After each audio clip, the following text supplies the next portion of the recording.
first thoughts after knowing that it was your last over and on the winning side so many years later? I mean, feels obviously very, very special. I've said it multiple times before as well. This was a dream which I wanted to win.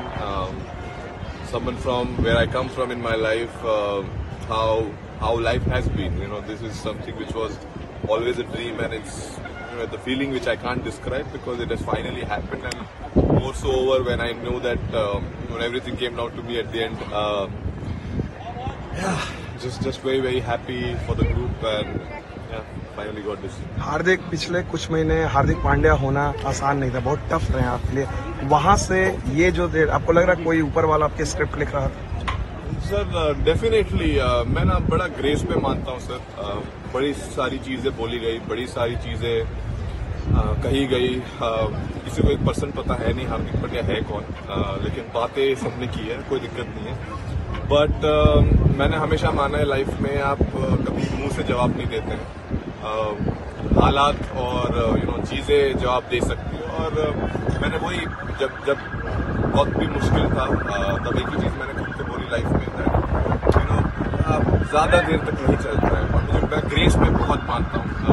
आप graceful रहे, हारिए जीतिए, ऊपर down, अगर आप grace रखेंगे I think it is time for our fans or everyone else to learn as well that irrelevant क्या हो life में, एक तरीका, आई थिंक एक बेहतर तरीका भी ढूंढना पड़ेगा अपनी कंट्री में। और आई एम श्योर वो सेम लोग काफी खुश होंगे, और बस बहुत ज्यादा कुछ कहने के लिए नहीं। हार्दिक, जब वो आप आखिरी ओवर डाल रहे थे तो can you just tell us कि आपके मन में क्या, एक 2016 में भी आपने एक आखिरी ओवर डाला था, आज यहाँ आखिरी ओवर डाल रहे थे, did you actually feel the pressure कि अब सब कुछ मेरे ऊपर ही आ चुका है करके, और do you enjoy, because we get to see that you always enjoy taking this kind of moments?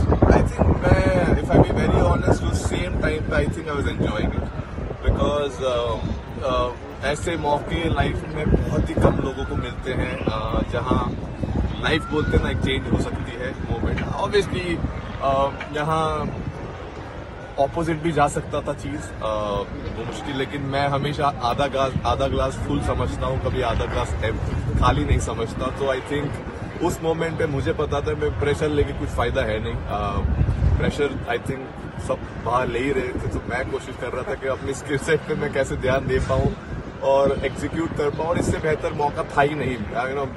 पूरे जो मतलब पूरा चीज जो होना चाहिए, I think eventually came down, it was written मेरे लाइफ में। आई थिंक ये मोमेंट लिखा हुआ था, और बोलते मैंने पहले ही बोला था, लक हमेशा जो मेहनत करते हैं उनके ऊपर आता है। सो कोशिश की थी मेहनत करते रहूं, सब नीचे रखूं और हंसते रहूं, और आज एक और काफी लंबी हंसी रहेगी काफी टाइम तक। सो बहुत खुश।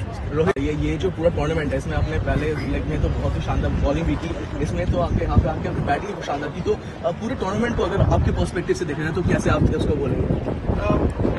अब तो जीत गए तो आई एम श्योर इवन मैंने अगर 0 भी किया हो तो मैं खुश होता, क्योंकि मैं हमेशा मानता हूँ कि अगर जब तक टीम जीत रही है इंडिविजुअल परफॉर्मेंसेस कुछ मैटर नहीं करते हैं डेफिनेटली, लेकिन अगर आप अच्छा करो और आपकी टीम अच्छा कर पाए वो बहुत स्पेशल फीलिंग है। और ऑब्वियसली जब भी मौका मिला मुझे it was great that I was able to do something, contribute कर पाए। और हमेशा आई थिंक मैंने क्रिकेट मेरा हमेशा ऐसे ही खेला है, जब भी मौका मिलता है आप करो, छोटा भी अगर रोल हो, अगर एक ओवर भी डालना है आपका बेस्ट एक ओवर डालने की कोशिश करो, उसमें मोमेंट्स बनते हैं। आई थिंक वो भी आज भी वैसा ही था, कोशिश थी कि एक बढ़िया ओवर डाले सिचुएशन के हिसाब से, और आई थिंक वहां से गेम चेंज हुआ और जहां थे वहां से जीत गए। हार्दिक भाई, how do you look at the road ahead? दो लेजेंड्स ने आज रिटायर किया है T20 से, you are expected to lead the side, कैसे देखते हैं 2026? आई मीन 2026 बहुत लंबा टाइम बाकी है। I think very very happy for Ro and Virat. It has been I think very special, two giants of Indian cricket, two legends of Indian cricket who I think thoroughly deserve this, and it's been so amazing playing with them for so many years in this format, and obviously we all will miss them, but at the same point of time I think this is the best farewell as a teammate and as brotherhood which we have created in this group we can give them. I mean they've been giants. I can't say much about them. They've been legends in this field. I mean, all formats, not just this format, but definitely, very, very happy for them to end like this and, enjoy and keep this memory for the rest. Dhoni मैंने ठग रहा है, ये लिखा thanks for the birthday gift. Dhoni मैंने भी social media पे लिखा है thanks for the birthday gift. Welcome.